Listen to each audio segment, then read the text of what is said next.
Y bien.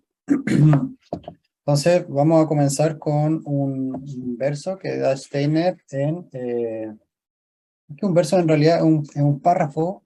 Quiero que comprendamos de entrada cuál es la importancia que tiene el ámbito del pensamiento en que logre penetrar en lo que es lo fundamentalmente sexual, que viene a ser lo femenino o lo masculino. Y en este curso en particular, la importancia que tiene que sea un pensamiento no solo claro, sino que también esté imbuido de calor, el que penetre en esa esfera. Bien, entonces dice así: en lo sexual existe el riesgo de perder fácilmente el control de los pensamientos. Podemos referirnos a algunas cosas para tratar de formarnos pensamientos claros. En el momento en que los pensamientos se dirigen al ámbito sexual, no importa cuán puro sea el propósito, en ese momento es muy fácil perder las riendas de los pensamientos. Por eso, en los tiempos en los cuales se sabía más sobre el lado oculto de esto, se cubrió con el velo del simbolismo y con diversos símbolos. Y el crudo materialismo de nuestra época parece haberse propuesto destruir con manos torpes los símbolos sagrados.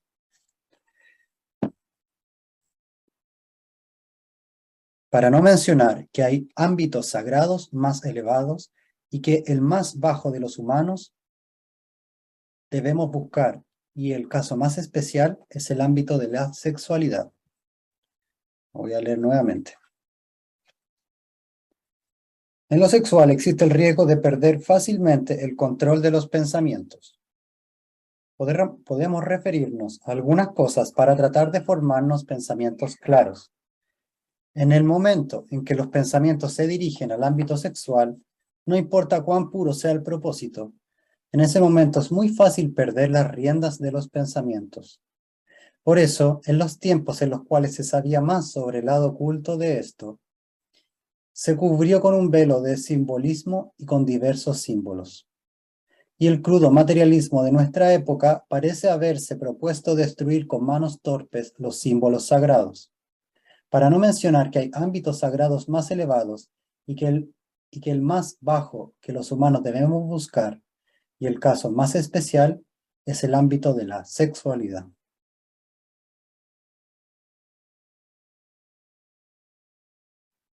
Bueno, ojalá hayan escuchado bien, pero lo que dice aquí Steiner en concreto es que reconoce que en particular la sexualidad tiene un elemento sagrado fundamental y que ese elemento sagrado se cubrió con una simbología en los tiempos en los cuales se consideraba la sexualidad como sagrada, y que en los tiempos actuales el materialismo en realidad da cuenta de que intenta destruir toda la concepción de lo sagrado que hay en lo sexual, ¿sí? Muy bien, entonces para esto, hoy día vamos a abordar en particular la concepción elevada de lo que se considera la relación de pareja, ¿sí? ¿Cuál es, a lo cual está convocado elevadamente una relación de pareja? Ahora me preguntan, ¿qué libro de Steiner está compilado en un libro? Porque es una de las conferencias, esto es un extracto de una de las conferencias, y que, eh,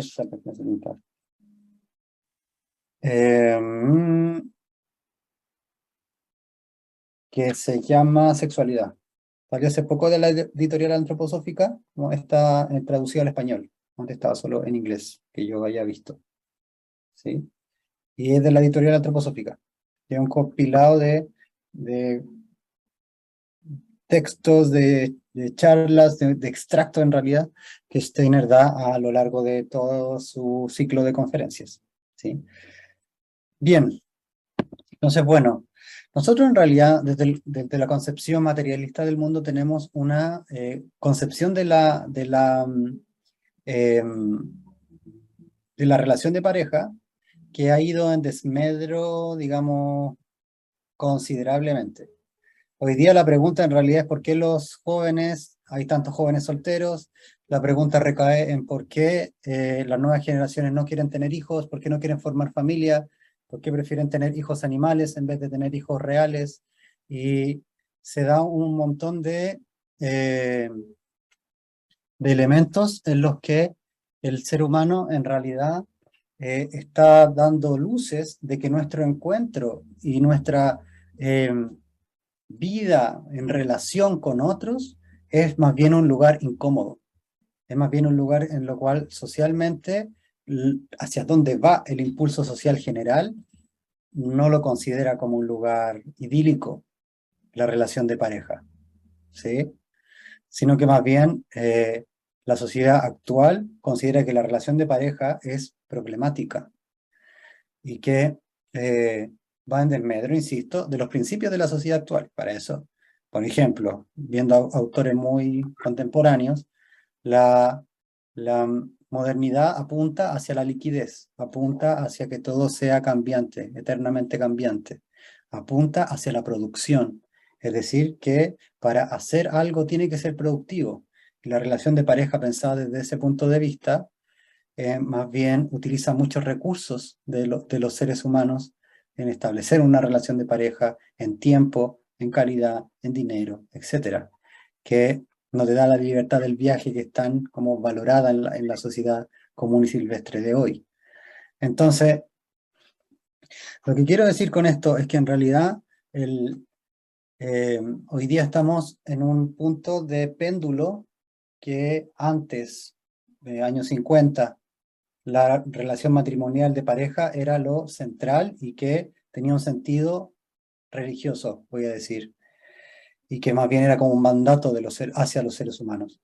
Pero hoy día, en respuesta a todo eso, se está yendo al otro extremo de no establecer relaciones duraderas y tampoco establecer relaciones de pareja que estén fundadas en el encuentro legítimo entre uno y otro. Hay una charla TED que no me acuerdo cómo se llama, que es Tomémonos un café, creo que se llama.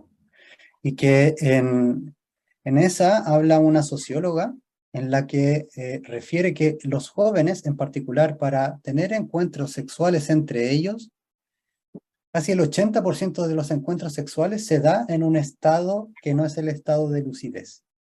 O hay alcohol de por medio, o hay alguna droga de por medio, en donde el encuentro legítimo y limpio con un otro es un encuentro que es muy incómodo, que en realidad está ocurriendo algo, no solo en la esfera de la sexualidad, pero se está manifestando también ahí, en donde el ser humano está en cierta medida perdiendo el sentido que tiene el vínculo. Ahora, indefectiblemente esto afecta a la relación de pareja y tenemos que llegar entonces a qué es lo que yo como ser humano puedo despertar en mí para, a través de la relación sexual, a través del encuentro con otro, de la integración de lo femenino y lo masculino. Insisto que esto va más allá de la homosexualidad o la bisexualidad, eso son orientaciones sexuales, otra cosa. La integración de lo femenino y lo masculino, eh, tener herramientas para yo tener los referentes claros de qué hacer para integrar esas fuerzas en mí. Entonces, al encontrar un otro que sea del polo diferente, voy a decir, no sea un encuentro tan pantanoso, tan incómodo. ¿Me siguen hasta acá? ¿Soy claro? Ahora, para esto, la antroposofía nos entrega en realidad una herramienta muy, muy buena, y que es la cuatrimembración y la trimembración. ¿Sí? Todo para ser leído antroposóficamente tendría que pasar por esos dos filtros, ¿sí? De cuál es la lectura que podemos hacer de este fenómeno cuatrimembradamente y la lectura que hacemos de este fenómeno trimembradamente, para que un fenómeno podamos leerlo en su perfección, que es el 7, ¿sí? El número de la perfección. Entonces, para que podamos abarcar el mundo desde una lectura estructural. Distinto es, voy a hacer una nota al pie, las perspectivas. Las perspectivas tienen que ver con el zodíaco y son 12. La perspectiva hace un mismo tema, en realidad son 12 casas diferentes. Pero la lectura de la realidad estructural es en 7. ¿Sí? Porque la lectura de la realidad implica un encuentro entre lo cósmico, que es el 12, y lo encarnado, que es el 4, y ahí se forma el 7. ¿Sí? Bueno, demasiado complejo, demasiada numerología. Vamos súper al grano. Entonces, lectura de lo que es el amor en particular, la relación de pareja en particular, desde el punto de vista cuatrimembrado. Vamos a comenzar por ahí. ¿Sí? Entonces, les voy a compartir pantalla y... ¿por qué no está esto acá? Debería estar acá. Voy a compartir pantalla así. Ya, pueden ver acá. ¿Ven un escritorio? Sí. O sea, ¿ven como una pizarrita? Bien. Ya. Ahora, el ser humano lo podemos ver que tiene en realidad una acepción y tiene una constitución anímico-espiritual, corpórea anímico-espiritual, que es trimembre, ¿sí? Entonces, el ser humano en realidad tiene 4 cuerpos, pero estos 4 cuerpos son cuerpos que están en 3 esferas distintas. Entonces tenemos aquí el cuerpo físico vital, tiene relación con, bueno, tiene con el agua, con la tierra, pero este tiene relación con lo corporal, que es un nivel, ¿sí?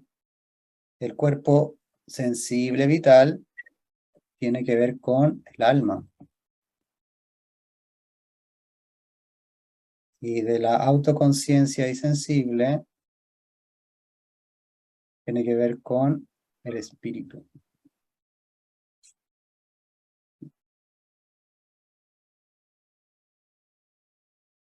¿Me siguen ahí? ¿Sí? Entonces, para que esto lo vamos a ver luego.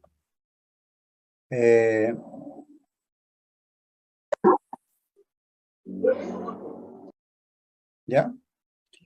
Ahora, vamos a ver en realidad qué niveles tiene el amor y de qué manera se manifiesta el amor dependiendo de qué lugar, qué corporalidad es la que lo toma. Nosotros los seres humanos, cualquier elemento, cualquier sustancia, sea esta sustancia perceptiva, sea esta sustancia alimenticia, todas las sustancias las podemos tomar desde una corporalidad predominantemente, ¿sí? Las corporalidades se entremezclan. Entonces, cuando predomina una corporalidad, se va a observar en particular y en primera instancia en su manifestación, ¿sí? Entonces, lo que yo voy a enseñarles aquí es aprender a leer la realidad, ¿sí? Entonces, se manifiesta a través de su manifestación, ¿sí? Ahora, cuando nosotros vemos, y esto lo vimos en una clase anterior que yo les di, el camino de la voluntad en el cuerpo físico se muestra como instinto, ¿sí? Y esto en el plano del amor se muestra como lo que los griegos llamaban el estorge.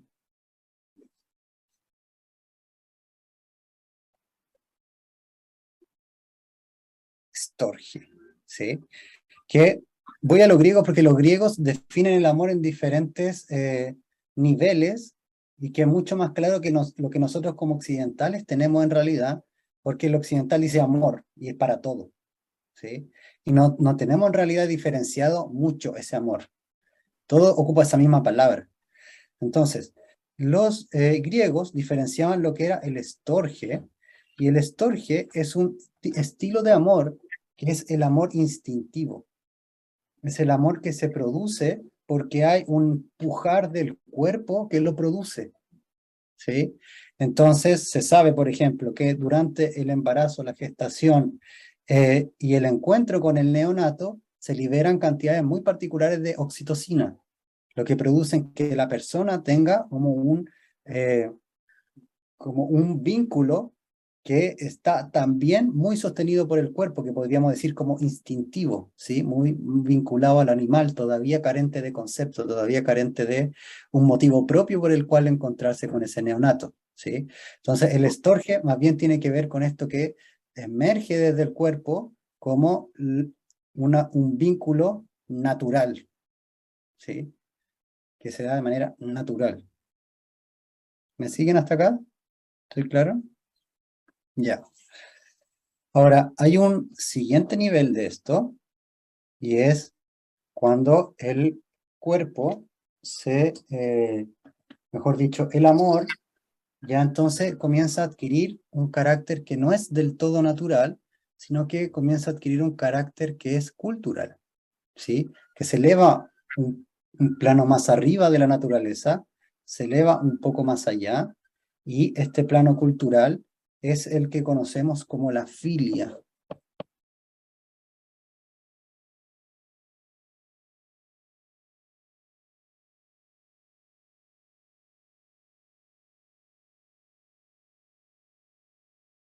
La filia es por lo cual nosotros decimos, voy a sacar esto, está aquí. La filia es por lo cual nosotros decimos familia. Eh, entonces, la filia tiene que ver con todos los procesos que se llevan adelante y a cabo, en tanto hacemos un constructo cultural de qué es la familia. Y ese constructo cultural va a hacer entonces que hayan ciertas relaciones que están imbuidas de cariño y de amor, pero que tienen prohibido otras cosas, ¿sí? Entonces, el amor filial es un amor que nosotros lo podemos considerar como que está imbuido de cariño y en tanto tal, armamos un lazo familiar. No obstante, tiene prohibido el amor erótico.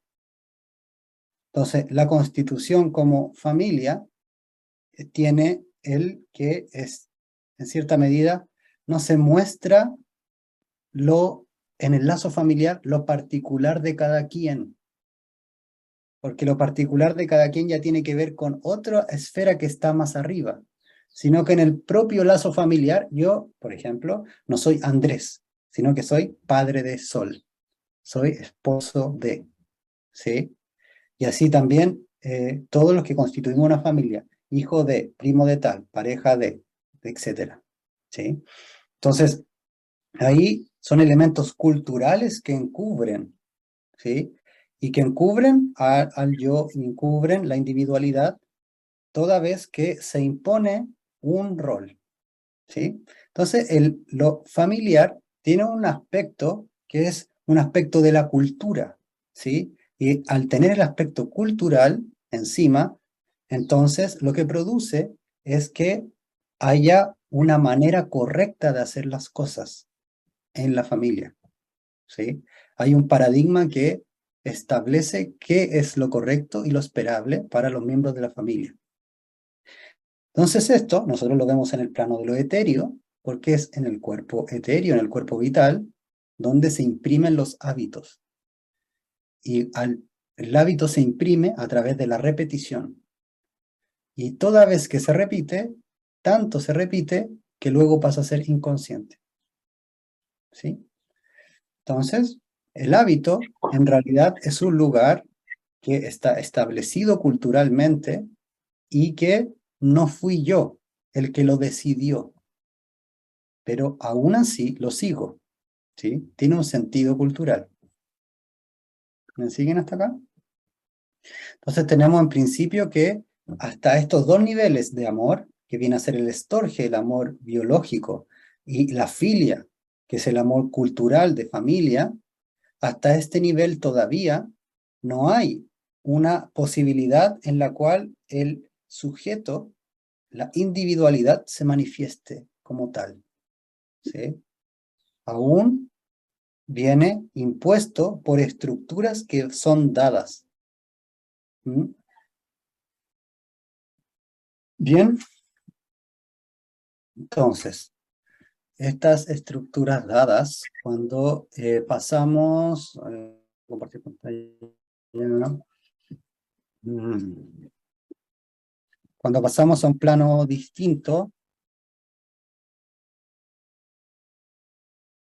¿sí?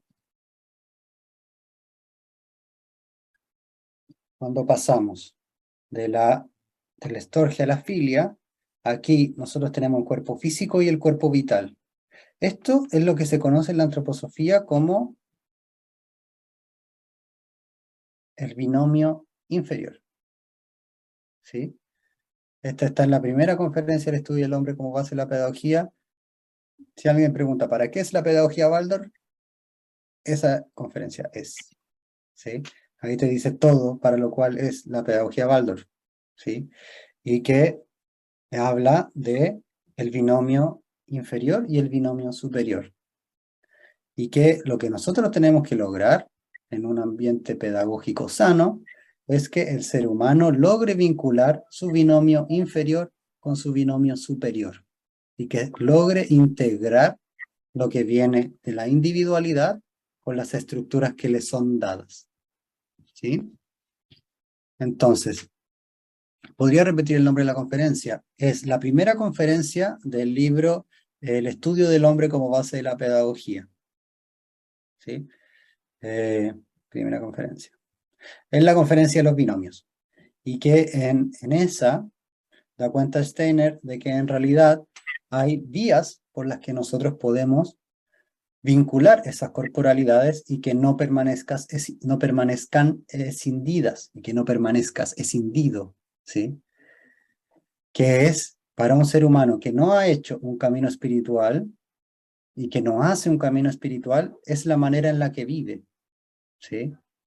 Un ser humano que no dirige su vida por un camino espiritual, vive su vida como tengo que hacer cosas con las cuales no profeso, pero tengo el deber de hacerlas aún así. Y se ve en cierta medida como sometido por los imperativos culturales que se le imponen, ¿sí?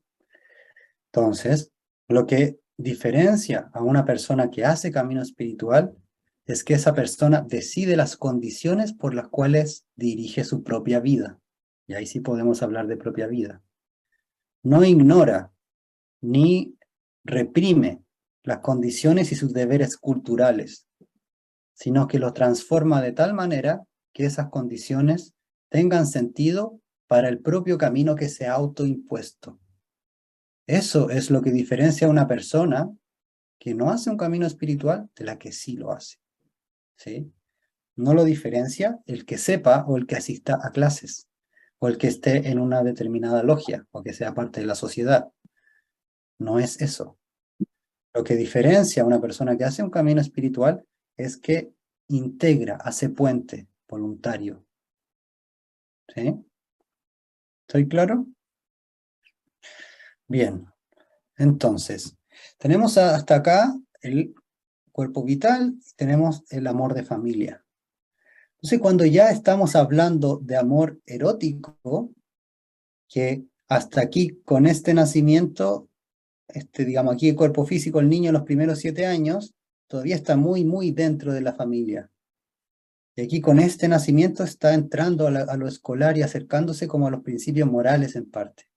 Pero cuando nace ya está inmerso mucho más en lo social. Entonces aquí, con el cuerpo sensible o el nacimiento del cuerpo astral, encontramos lo que es el amor erótico o el deseo, ¿sí?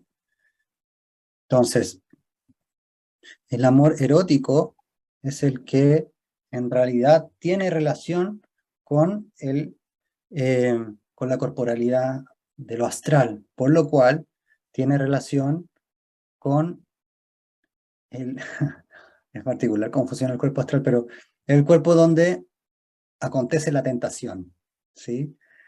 Entonces, una de las cosas que, que trae el cuerpo astral es la repetición, pero no es la misma repetición etérea, ¿sí?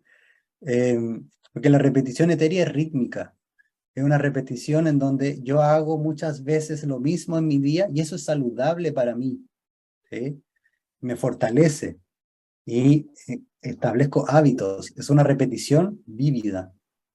Pero la repetición del cuerpo astral es una repetición muerta, es una repetición sintomática, ¿sí? Que decae las energías, ¿sí? Entonces, por ejemplo, una de las cosas que hace el cuerpo astral en particular es que la elección de pareja y el deseo hacia otro está determinado por las vivencias anteriores. Entonces, el deseo, en particular, por ejemplo, los jóvenes, se buscan una pareja que es muy igual a ellos, ¿sí? O también luego te encuentras con que buscas una pareja que es muy igual a alguno de tus progenitores o a alguno de los que fueron tus figuras de identificación infantil y que en realidad el cuerpo astral en cierta medida tiende como a repetir, ¿sí? Entonces ahí, si bien estamos en el binomio superior, todavía no hay transformación. Entonces todavía podemos hablar de que es, si bien un cuerpo que es del binomio superior, es un cuerpo que todavía es determinado, ¿sí? No es determinante, sino que es determinado. Entonces, el establecer una relación de amor que sea estorge, filia y eros solamente, es una relación de amor que aún se ve imbuida por lo determinado. Es una relación de pareja que todavía no trae la capacidad para transformar a esas individualidades que se encuentran. Tiene que haber algo más para que eso ocurra. ¿Sí? ¿Soy claro en esto? ¿Me siguen hasta acá? En el plano astral, nosotros tenemos la capacidad de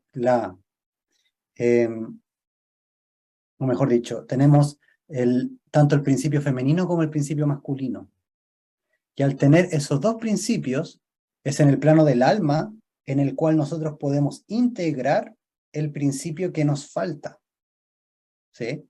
Porque recuérdese, yo cuando encarno un cuerpo, tengo los dos principios sexuales, pero uno de los principios queda plasmado en el cuerpo, el otro queda relegado al cuerpo etéreo. Mi pensamiento pasa a ser un pensamiento del sexo opuesto al que es mi cuerpo físico, como lo habló Maristela. Entonces los hombres tienden a ser como hiperpolares porque tienen el pensamiento, la receptividad, entonces doble receptivo y tiene en el plano de la voluntad la actividad entonces doble hacia el mundo, mientras que la mujer tiene en el pensamiento lo masculino, entonces receptivo y dador, mientras que y en los genitales es hacia adentro, mientras que su voluntad va hacia afuera. Entonces, mucho más equilibrado. ¿Se acuerdan de esto? ¿Sí? Recuerdo que María Estela lo trajo en 2 ocasiones, de hecho. Entonces, que claro, hay uno de los sexos que queda plasmado y el otro relegado. Y queda relegado para que el alma lo utilice. ¿Sí?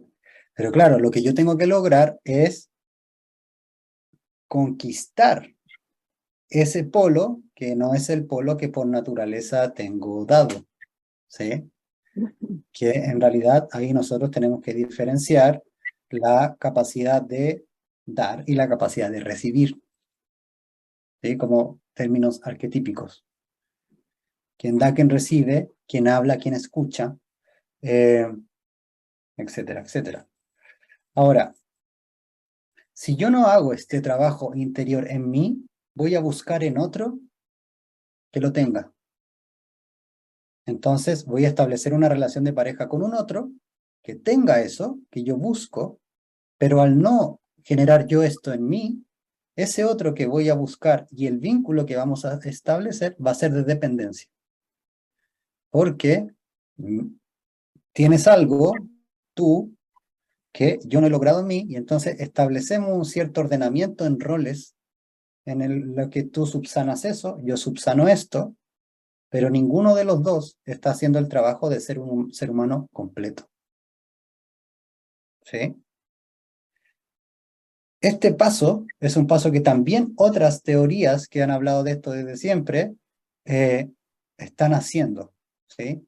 Lo puedo atestiguar como psicoanalista, que en realidad el psicoanálisis freudiano es hiperpatriarcal y el lacaniano también es hiperpatriarcal, pero que hay otras corrientes en las cuales, que ya son, digamos, más contemporáneas, en las cuales se establece que en realidad originalmente hombre y mujer no es sujeto-objeto como lo pensaba Freud. Posición hombre y mujer no es sujeto-objeto como la pensaba Freud, sino que la posición de mujer también es sujeto. Pero eso trae entonces que hay una modificación en todos los roles, en tanto que, por ejemplo, antes se pensaba, la mujer está, bueno, en posición de madre, que no es lo mismo mujer y madre, la madre es, en realidad, en el vínculo con sus hijos. Entonces, ese rol es un rol que es totalizante. Pero si nosotros pensamos, la mujer en realidad es sujeto, la posición de madre posibilita que al hijo que cría, independiente de si es hombre o mujer, también tenga la posición de sujeto. Porque esa madre también tiene motivos propios por los cuales ser madre. Y no responde solamente al rol que se le impone. Ese ejercicio, ahora que nos parece obvio, es bastante nuevo en la sociedad. Y hay culturas que todavía no lo tienen. ¿Sí? Que es en el que el ser humano, independiente del sexo que tenga, tiene la responsabilidad de integrarse y que no puede permanecer segregado en el sexo en el cual está puesto, sea por su cuerpo físico o por su identificación genérica. ¿Me entienden esto? ¿Sí? Más o menos. Una duda, una pregunta. ¿Mm? A ver, se me generó un enredito. Yo Sí, entendía que el psicoanálisis hablaba de la postura de la relación sujeto-objeto, hombre-mujer, pero solo en función de la relación. Pero sin relación, ambos son sujetos. Y sí, en claro. relación, la mujer juega el lugar de objeto sabiendo que es un sujeto. Y el hombre Sí. juega que ella es objeto sabiendo que ella es un sujeto. Y que Eh, los problemas empiezan cuando él cree que ella es un objeto y ella se cree objeto. Y ahí empiezan los problemas. claro que el problema es el saber. Sí, Mm, sí. estoy- ya. Sí, pero aún así, independiente de eso, está puesto que todo el andamiaje teórico de base es un andamiaje teórico en donde la mujer se pone en el lugar de objeto y el hombre en el lugar de Ah, sujeto. ya. ¿Sí? O sea, ¿Sí? más que las Ah, relaciones, ya. más que claro, es que todo el andamiaje teórico está pensado así. ¿Sí? Entonces, por eso Freud habla de la envidia del pene de la mujer, de que en realidad cuando la mujer ve la diferencia sexual, pregunta, ¿por qué él tiene eso y yo no? No se ve como la vulva como un órgano en sí mismo, sino que queda en concepción de falta. Entonces, toda la estructura sostiene eso, ¿sí? Eh, entonces, claro, en la relación de pareja también llegaba. Mm. Ahora, esto tenía, con esto concluyo ese tema porque es complicado el psicoanálisis, que es el que, por eso la mujer usualmente desarrolla más competencias que el hombre en general, porque la mujer tiene que jugar la posición de objeto y la de sujeto, conquistarla continuamente, mientras que el hombre siempre está en la posición de sujeto. Entonces no tiene que hacer ese paso, no tiene que como aprender a moverse, ¿sí? Entonces tiende como a ser más rígido, ¿vale? Ya, pero bueno, con eso en realidad quiero concluir esa parte psicoanalítica, ¿vale? Volvamos a la antroposofía que es más ordenada. Eh, entonces, estamos acá. Y en este espacio en particular tenemos que está el estorge, la filia y lo erótico, ¿sí? Tenemos un ser humano que tiene un cuerpo que le permite vincularse con otros, porque sí existen personas en las cuales hay una cierta como resistencia corporal, sea por tacto, sea por liberaciones hormonales, que no sienten atracción por el encontrarse con otro, ¿sí? Ni el tocarse. Está la filia, están todos los procesos culturales de familia, y está luego lo erótico, ¿sí? Que busca algo que en el plano de la familia está prohibido, ¿m? Que busca el encuentro sexual, ¿vale?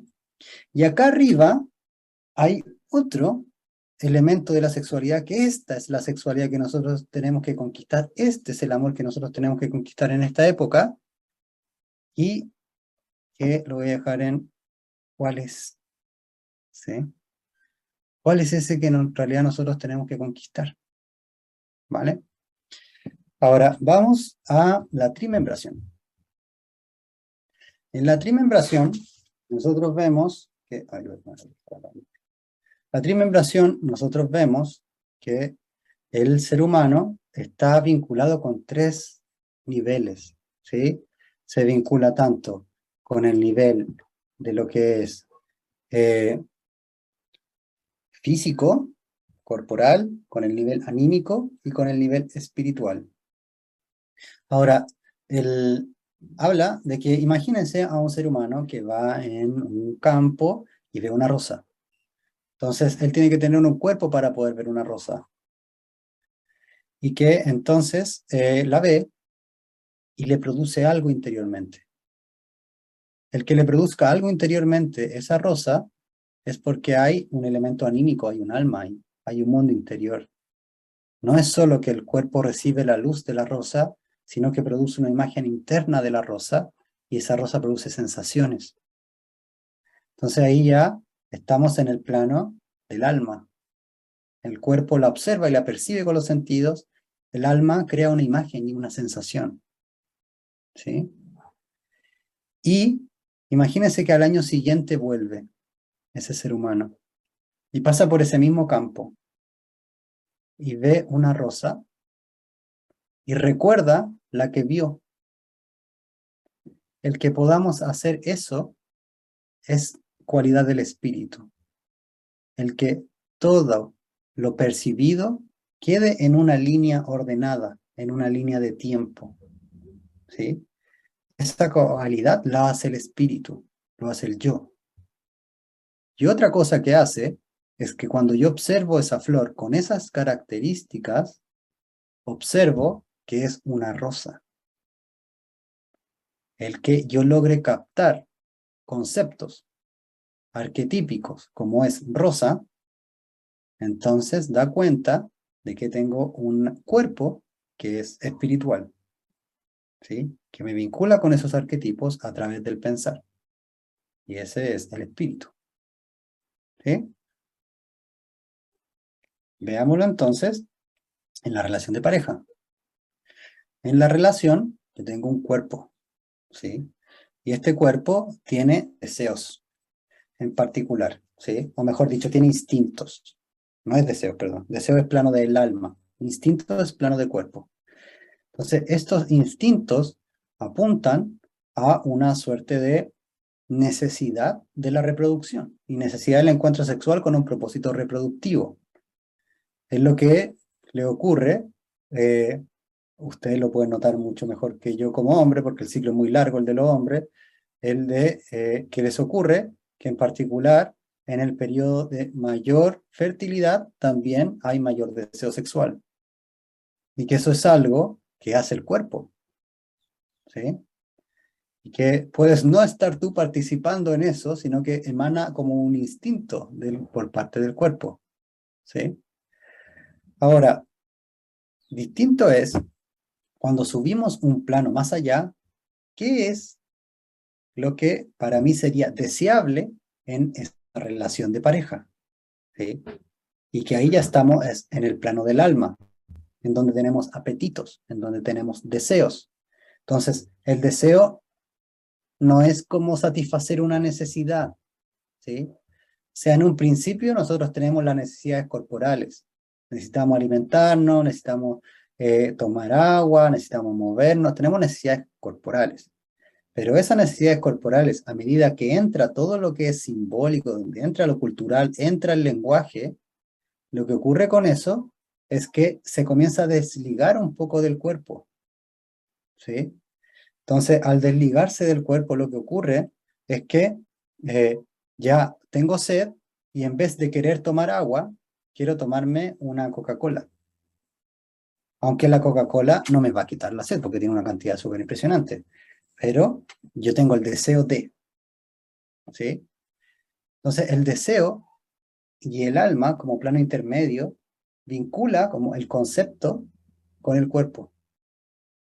Entonces, yo cuando desea a alguien, va a estar mi cuerpo diciéndome algo, pero también va a estar mi plano como de lo ideal diciéndome algo, y el deseo va a mezclar esos dos, ¿sí? Ahora, al ser así, como que mezcla los dos, tiende a ser también como muy general. Entonces, lo que deseo es algo que también otras personas desean. ¿Sí? En el plano más arriba, en el plano espiritual, nos encontramos con lo que refiere a los arquetipos y lo que refiere a el símbolo. ¿Sí? Entonces, en esto, en el plano del símbolo, nosotros encontramos, y en el de la individualidad, qué es lo que yo considero que es una pareja sana, qué es lo que yo considero que es una pareja saludable, que me ayuda a crecer, qué es lo que es para mí un ideal de pareja. ¿Sí? Y ahí me confronta para hacer ese paso con todo lo que viene de la familia, de lo que es correcto que yo debiera tener como pareja. Viene lo de la cultura, qué es lo que yo debería hacer para tener una pareja feliz. Viene toda la imposición de la televisión, como de la propaganda. De ustedes, si son una pareja feliz, entonces tendrían que ir de vacaciones 2 veces al año. Tendrían que tener un perro Golden Retriever. Tendrían que tener una casa con pasto. ¿Sí? Y si no, no son una familia feliz. Entonces, que en realidad todo eso ingresa por el plano eh, del deseo. ¿Sí?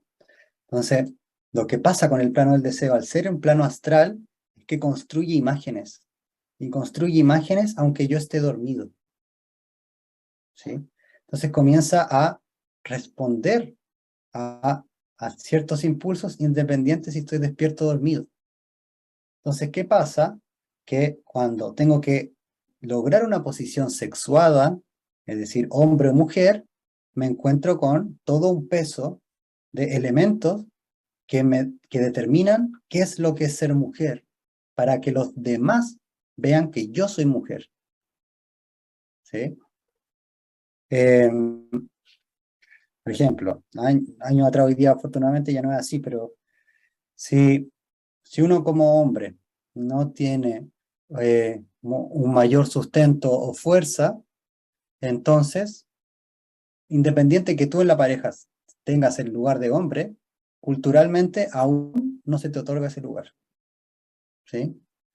Eh, entonces, ahí es donde entra el plano de la individualidad.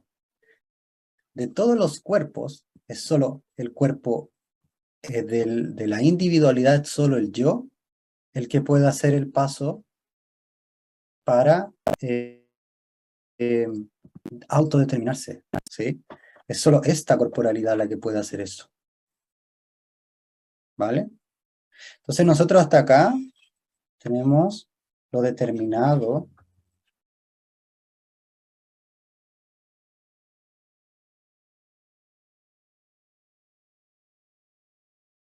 y acá tenemos lo determinante.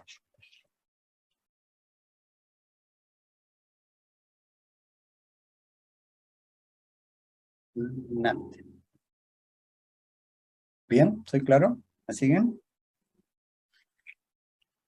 Entonces, el yo es el único que puede determinarse y puede, es particular la palabra determinar en el español porque da término, ¿sí? ¿No? Le pone fin a otras cosas. Determinar, ¿sí? Eh, entonces, que en realidad es solo el yo el que puede decir, esto llega hasta acá. Como el que yo tengo para ser mujer, tengo que cumplir con todos estos roles, esto llega hasta acá. ¿Sí? O sea, aquí termina eso. Esto ya no va a seguir teniendo vida en mí. ¿No? Entonces, eso en realidad es una posición que es una posición propia, ¿sí? Y que no hay alguien que lo pueda hacer por ti. En la relación de pareja no va a haber otro que lo haga por ti. Pero sí va a ocurrir que si tú no lo haces, vas a demandar que el otro lo haga, ¿sí? Porque es una necesidad del crecimiento, es una necesidad para el avance de la individualidad. Y ahí es donde comienzan los problemas. ¿Mm? Porque le demandas al otro que haga lo que tú no haces, ¿sí? Eso aplica para todos. En el plano de lo arquetípico, los símbolos, digamos, como ya ese plano superior, por ejemplo, es el arquetipo familia, ¿sí? Todos vamos a poder acceder al arquetipo familia, pero para cada quien va a despertar en el plano inferior imágenes, creencias diferentes, ¿sí? Entonces, Todos vamos a poder acceder a eso, familia. Pero el acercamiento y el aterrizaje con el que yo establezco esto es familia para mí, eso es propio, o idealmente debiera ser propio. Si es que estoy vinculado con los cuerpos superiores, ¿sí? Si es que mi yo está acá, si lo traigo en realidad, ¿sí? Ahora, eso aplica para también el concepto pareja, ¿sí? Por ejemplo, una pareja que se ama se tiene que hablar todos los días. Eso viene del plano de la imagen, viene del plano de la creencia. Hay otros que no se tienen que hablar todos los días, qué tóxico, ¿sí? Como que dependiente el uno del otro. Entonces, todos esos elementos que yo accedo a través del arquetipo pareja, todos comprendemos lo que es una pareja, es un par. Entonces, esa pareja, en lo que es un par, pero claro, pareja en el plano de lo sexual es complejo, ¿sí? Porque nosotros ocupamos esa palabra pareja, pero una pareja es un par, ¿sí? Y un par está en el plano de lo no sexual, ¿sí? Como de que no está el encuentro sexual en eso. Pero bueno, ya sigamos diciendo el pareja. Entonces, el encuentro entre dos seres humanos en una relación.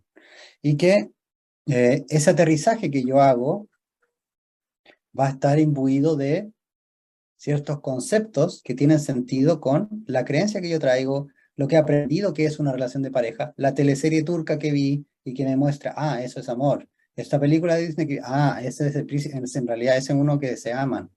Y que sin darme cuenta, yo construyo, hago un constructo conceptual de que eso es una pareja, ¿sí? Pero en realidad, para que sea una pareja desde el punto de vista espiritual, todos esos constructos que yo hice tengo que cuestionarlos y tienen que pasar por mi revisión y mi juicio, ¿sí? O sea, si nos amamos, eso se manifiesta en.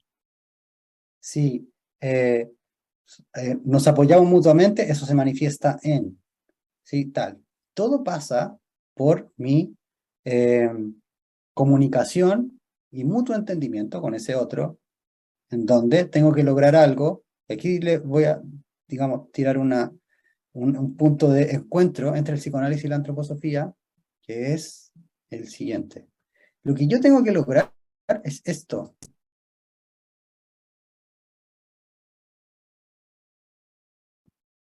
El acento está puesto en entender cómo el otro da la posibilidad de estar juntos y separados a la vez.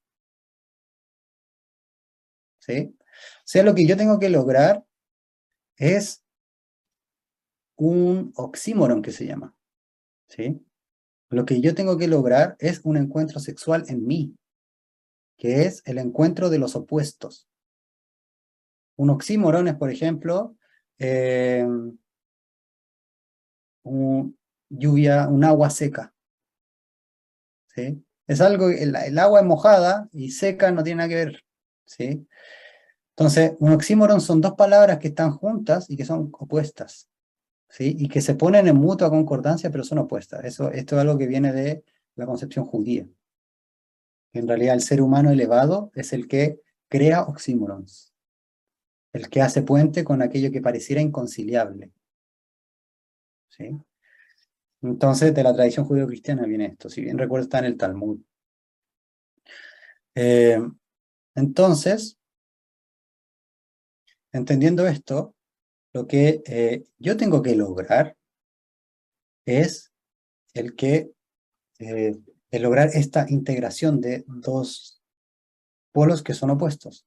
Tengo que, en la comunicación con quién es mi pareja o con quien establezco una relación de intimidad,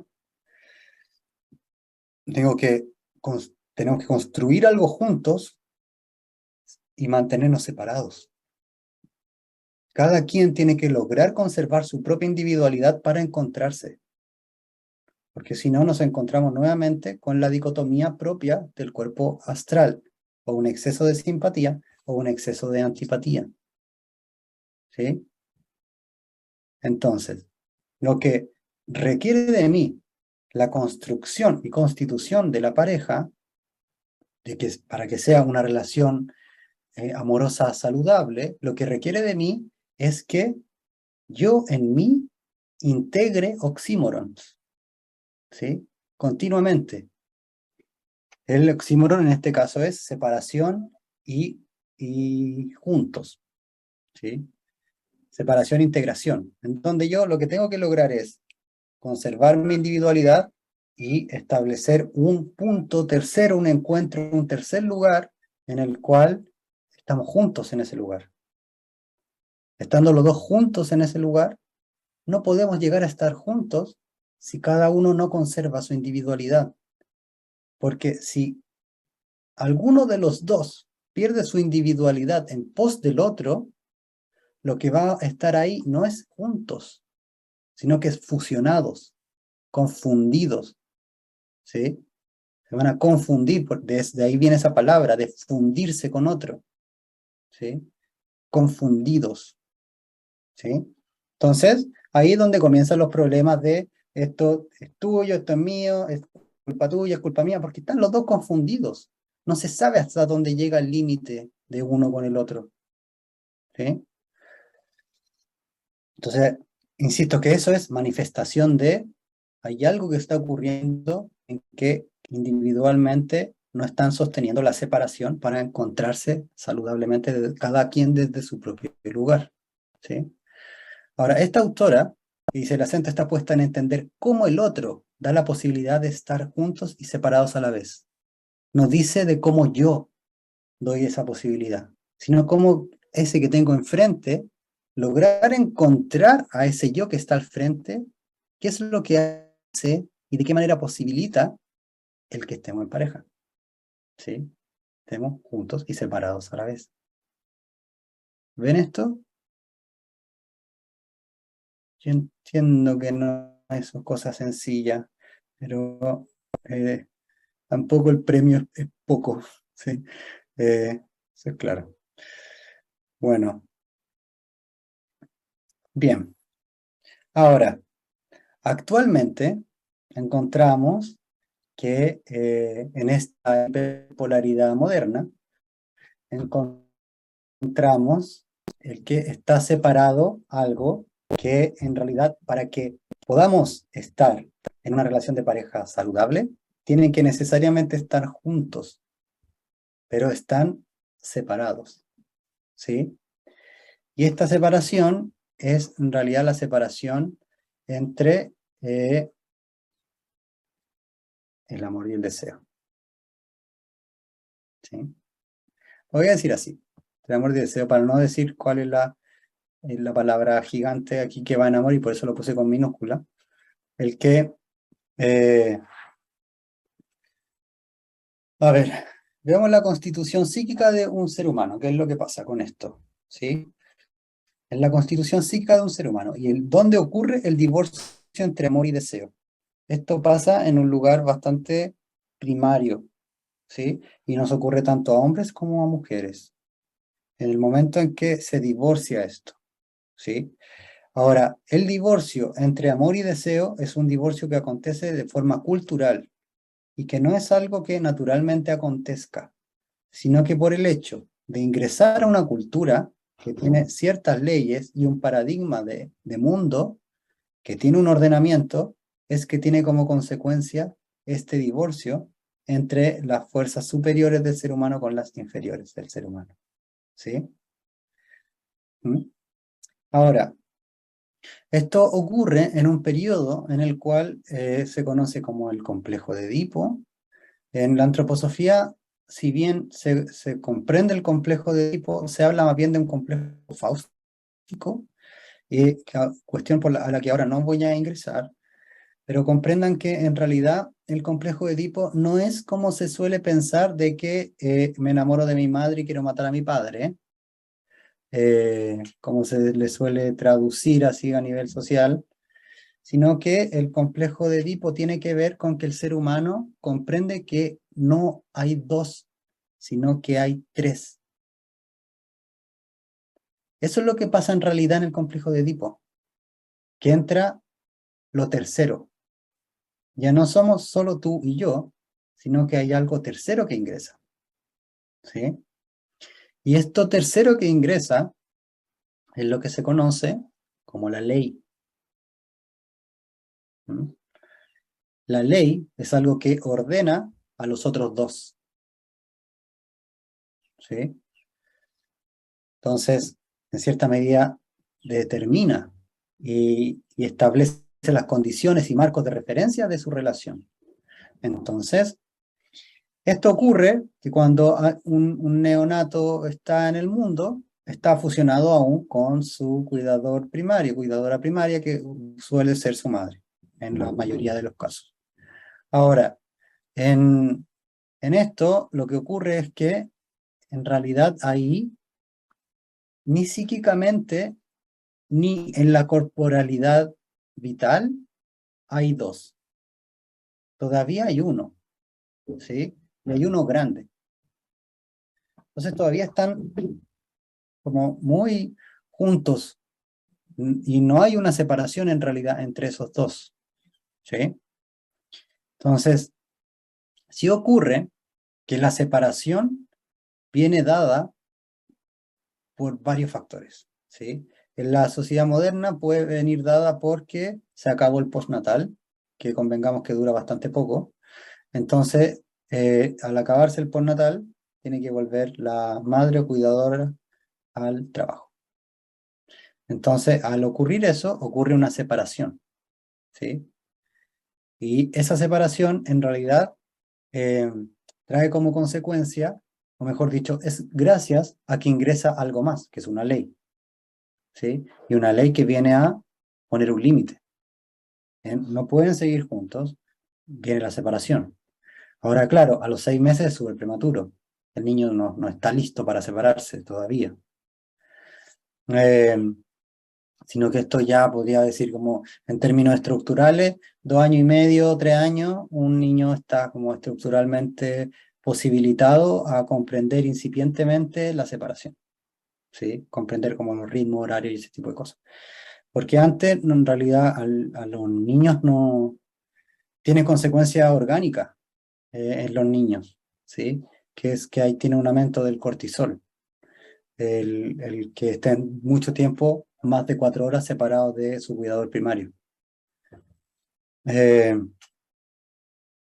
entonces, teniendo esto entendido, pasa algo. Entonces, al principio son uno, pero luego ingresa la ley. Y esa ley también puede ser el padre, ¿sí? Que en este caso viene a ser la pareja sexual que tenga, ¿sí? Cuando es la pareja sexual, pasa otra cosa, porque cuando ingresa la pareja sexual convoca a la madre a su lugar de mujer. Y que entiendan que el lugar de mujer y de madre no es el mismo. Y recuerdo haber hecho el ejercicio en la universidad para una investigación, preguntarle qué es lo característico de ser mujer. Y siempre llegaban a madre. O sea, yo creo que no hubo respuesta alguna que no llegara a eso. Pero el que en realidad el ser mujer y madre, psíquicamente hablando, son posiciones totalmente diferentes. ¿Sí? Psíquicamente hablando, la posición de madre es una posición de completud. Es que, y literalmente se ve como más completa, ¿sí? Tiene en realidad este útero crecido, tiene otro ser, tiene más de un corazón ahora, está más completa, ¿sí? Y que posterior a eso, también hay un estado de completud. Entonces pasa que en las parejas, el divorcio en su mayoría es en los 2 primeros años del primer hijo nacido. Porque la mujer que, de acuerdo a sus vivencias infantiles, tuvo ciertas experiencias con este corte, esta separación, al sentirse completa otra vez, pierde el deseo propio del lugar de mujer. ¿Y por qué lo pierde? Porque el lugar de mujer, al igual que el lugar de hombre, es un lugar de falta. El hombre y la mujer tendrían que encontrarse para estar integrados como en su totalidad, ¿sí? Entonces, el lugar sexuado es un lugar de falta, mientras que el lugar de madre es un lugar de completud. Entonces, lógicamente hablando, creo que se pegaron sus videos ahí veo.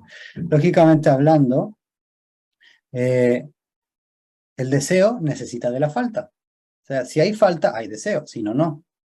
Si yo creo que ya lo tengo todo, entonces el deseo se sacia, entre comillas, el deseo nunca se sacia. Pero lo que pasa es que la mujer que es, digamos, como devorada por el lugar de madre, eh, pierde el deseo sexual, ¿sí? Entonces, cuando esto pasa a ser sintomático, no solo pierde el deseo sexual, sino que también su cuerpo comienza a perder los caracteres sexuales secundarios. Comienza como a inflarse, ¿sí? Eh, y se pierden los rasgos propios de la curva.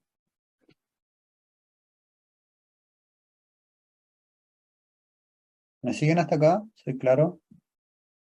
¿Es funable esto que estoy diciendo? Creo que sí, bueno. Está. Ahora, pasa que entonces el neonato ama a, a su madre. Hombres y mujeres amamos en realidad a nuestra madre primero, a nuestro cuidador primario primero, ¿sí? Y es todo lo que vemos en primer lugar. Nuestras respuestas corporales dependen de ese cuidador primario.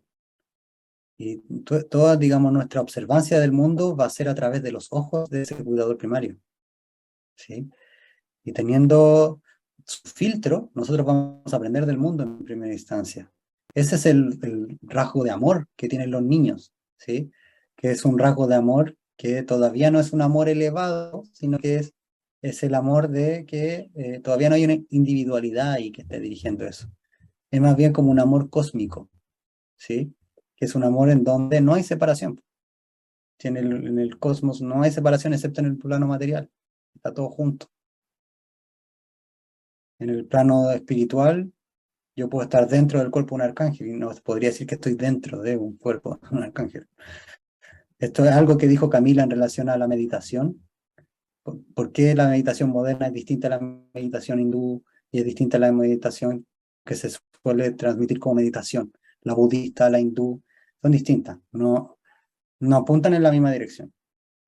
La dirección de la meditación moderna es el comprender mi individualidad, el lograr separarme, diferenciarme, no fusionarme. Esto es, si le interesa, está el capítulo 4 de la ciencia oculta. La ciencia oculta lo habla muy complicado, pero es como lo tiene que decir porque no es fácil. Eh, pero es entendible, ¿sí? ¿Qué pasa cuando un ser humano atraviesa el umbral? ¿Qué pasa con su pensar, su sentir y su voluntad? Bueno, no me voy a distraer. Entonces, estamos en el plano de que el niño entonces se enamora de su progenitor, su progenitora, niño, niña, lo mismo. Pero llega en un momento en que llega la primera ley. Y la primera ley que llega al ser humano es la prohibición del incesto. Es que existe el carácter, inmediatamente arriba del estorge está el carácter filial. Y llega que en la filia está prohibido el deseo sexual. Y que en la filia solo está promovido la filia. ¿Sí? Que el amor hasta ahí solo puede ser familiar. Y todo lo que refiera al carácter sexuado, al carácter de la falta, no entra en eso.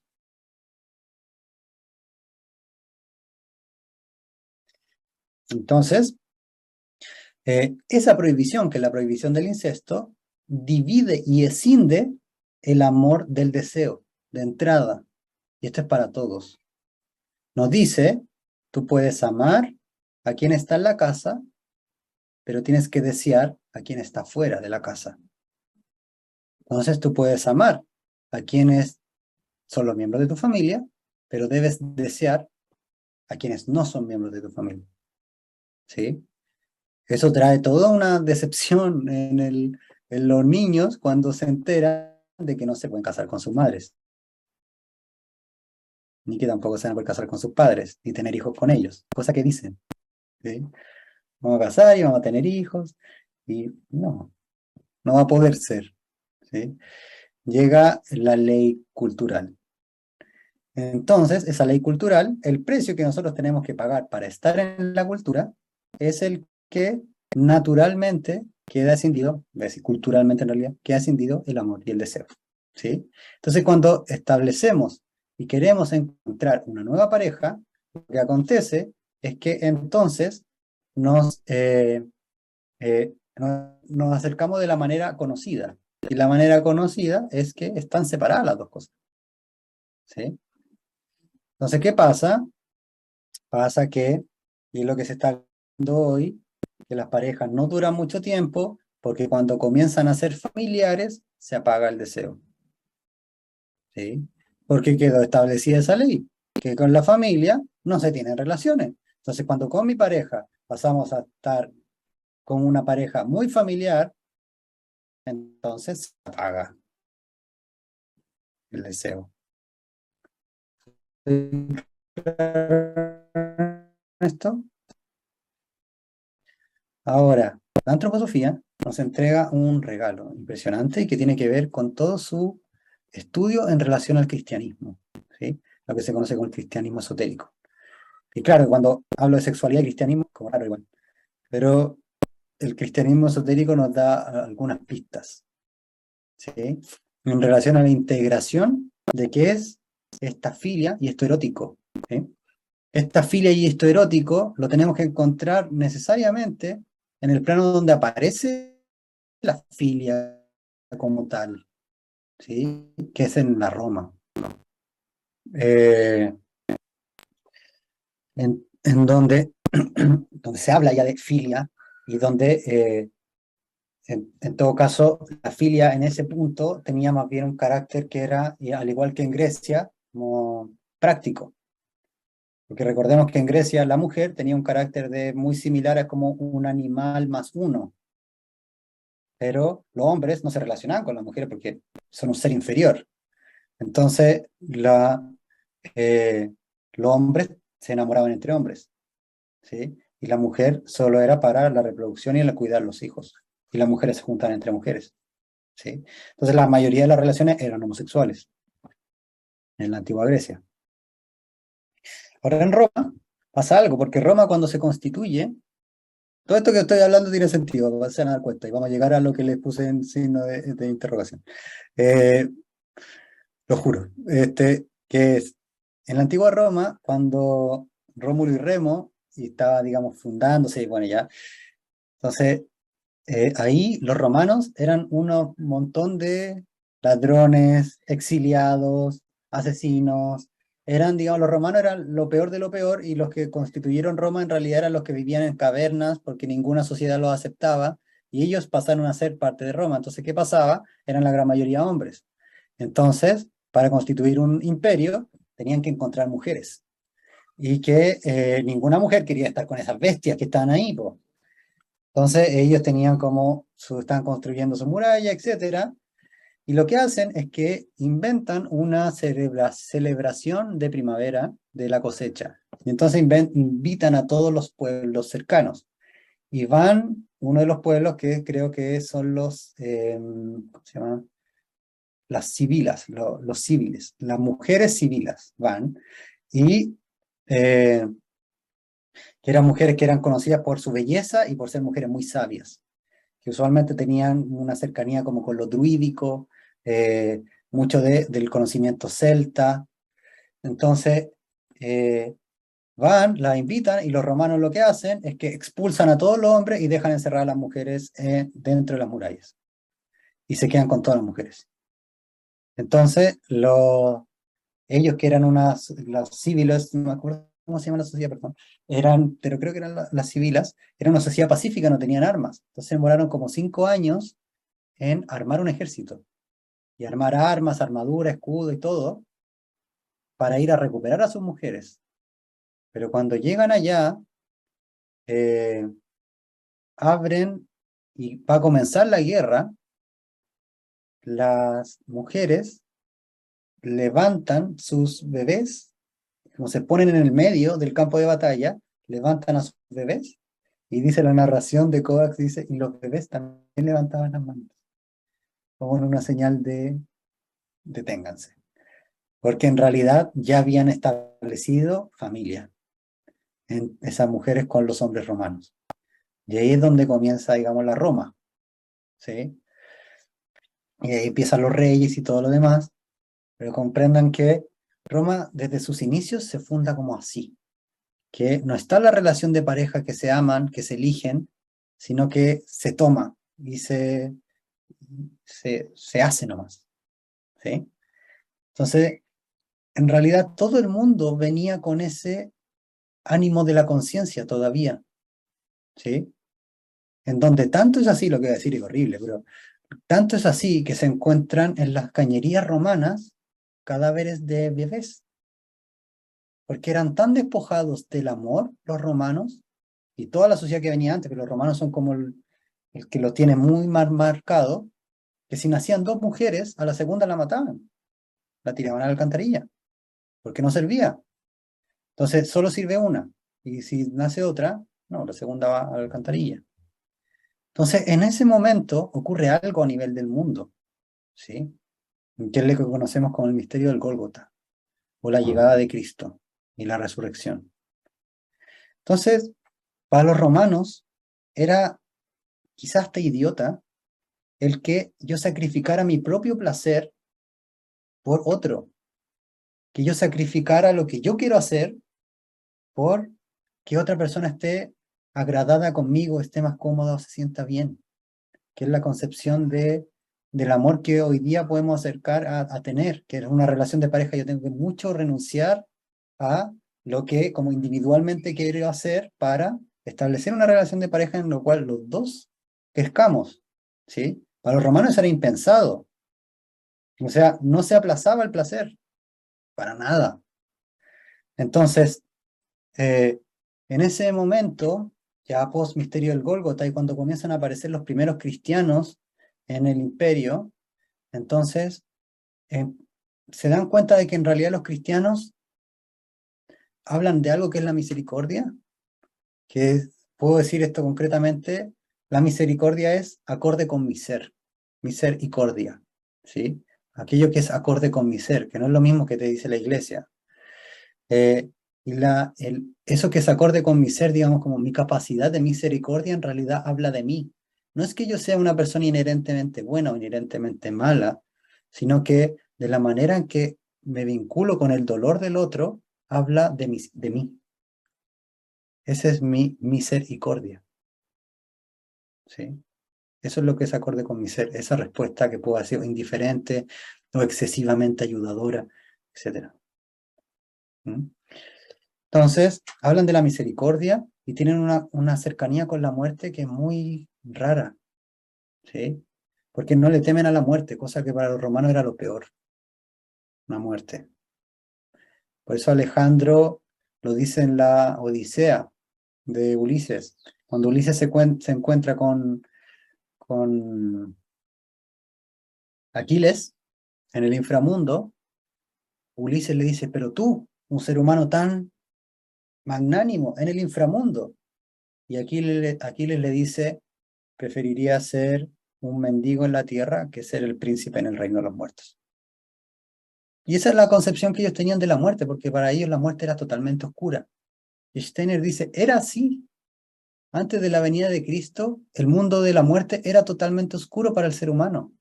No era un lugar en donde hubiera luz ni la posibilidad del crecimiento. Estaba demasiado en la oscuridad el ser humano, estaba llegando demasiado a la materia. Entonces, con la llegada del Cristo, eso cambia. Y ese terreno ahora es un terreno luminoso. Entonces, hay una de las historias que cuentan de la persecución de los cristianos. Una de las cosas que acontece es que a los cristianos los condenaban a morir en el Coliseo. Entonces, una de las cosas que les llamaba mucho la atención fue la siguiente escena, como que marcó un antes y un después en relación a la perspectiva de muerte que tenían los cristianos, fue la siguiente escena. Voy a ir un poquito más rápido. Y que eh, era el que los condenaban a que tenían que luchar sin armas con animales, ¿sí?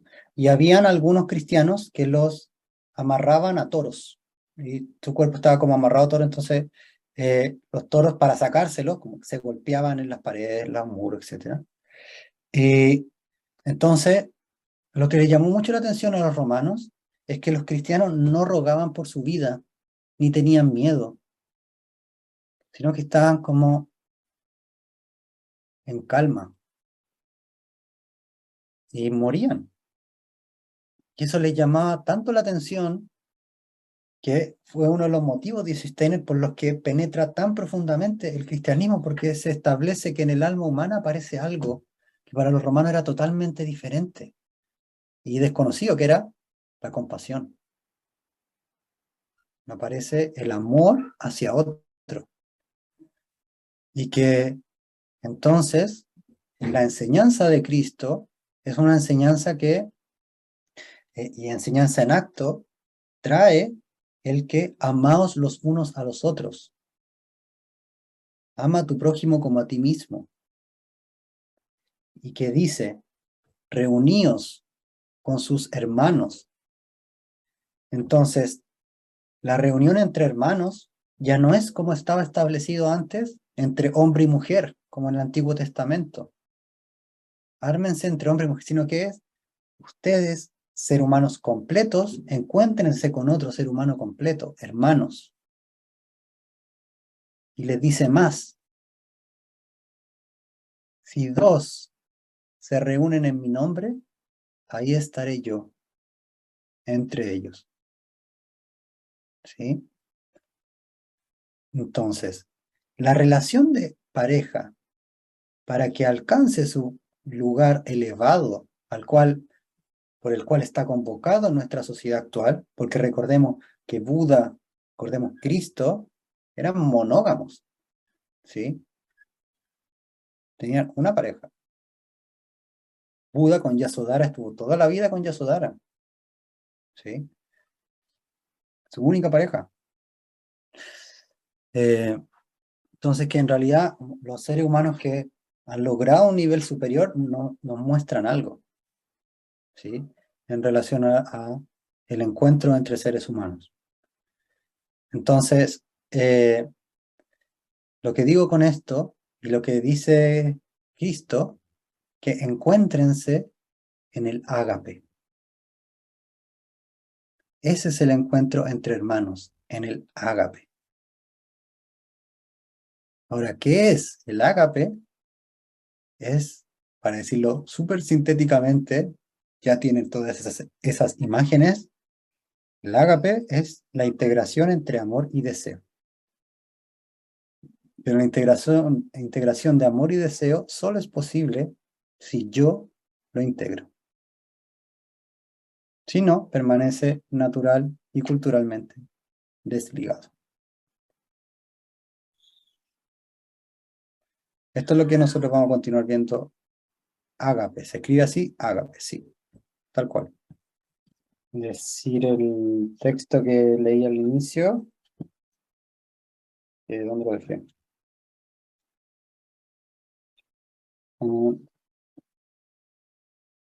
Ya, dice así.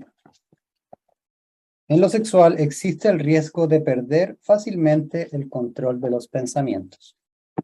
Podemos referirnos a algunas cosas para tratar de formarnos pensamientos claros. En el momento en que los pensamientos se dirigen al ámbito sexual, no importa cuán puro sea el propósito, en ese momento es muy fácil perder las riendas de los pensamientos. Por eso, en los tiempos en los cuales se sabía más sobre el lado oculto de la vida, esto se cubrió con el velo del simbolismo y con diversos símbolos. Y el crudo materialismo de nuestra época parece haberse propuesto destruir con manos torpes los símbolos sagrados, para no mencionar que hay ámbitos sagrados más elevados y que el más bajo de los humanos debemos buscar, y el caso más especial es el ámbito de la sexualidad.